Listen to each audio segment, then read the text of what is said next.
Повеќе пари за плати, пензии и за инвестиции. Владата го усвои буџетот за следната година.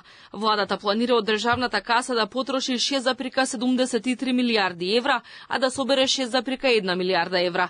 Приходите и расходите се зголемени за 180, односно за 140 милиони евра.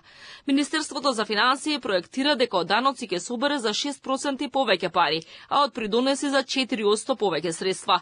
Капиталните инвестиции се намалени од годинешните 770 милиони евра на 660 милиони евра.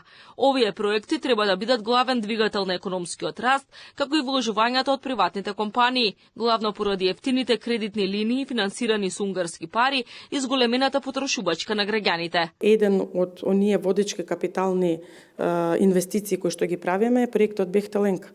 Таму имаме најмногу средства предвидено и сега во услови кога не само да спекна тоа колку има можности во буџетот, меѓутоа и реалноста на градежните компании, работна сила и така натаму, еден од приоритетите. Повторно е најголем дел се предвидува во инфраструктура.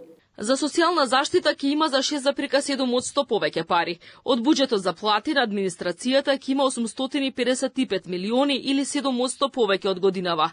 Во оваа сума е опфатено изголемувањето на платите со порастот на минималната плата.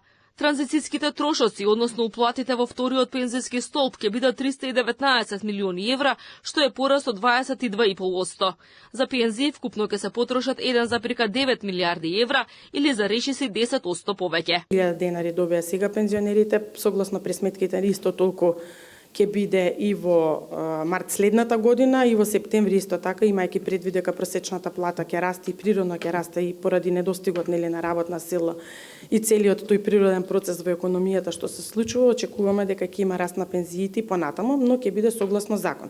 Сега можеби вашето прашање дали ќе биде линеарно или тоа оставам владата ќе одлучи дополнително. Буџетот содржи мерки за фискална консолидација, па јавниот долг кој не се очекува годинава да надмине 60% од БДП ќе биде стабилен и до година. Дисциплинирано ќе се троши, а политиките ќе го поттикнуваат економскиот раст.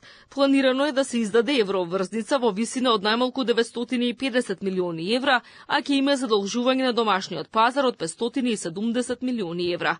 Овие пари се потребни за да се сервисира еврообврзницата од 700 милиони евра, да се подмират достасани обврски од 200 милиони евра и да се покрие дефицитот. Буџетот за следната година е скроен врз основа на проекции за поголем економски раст од 3,8%, пониска инфлација од 2,5% и буџетски дефицит од 637 милиони евра или 3,5% од БДП, што е за 0,5% поени помалку од годинава.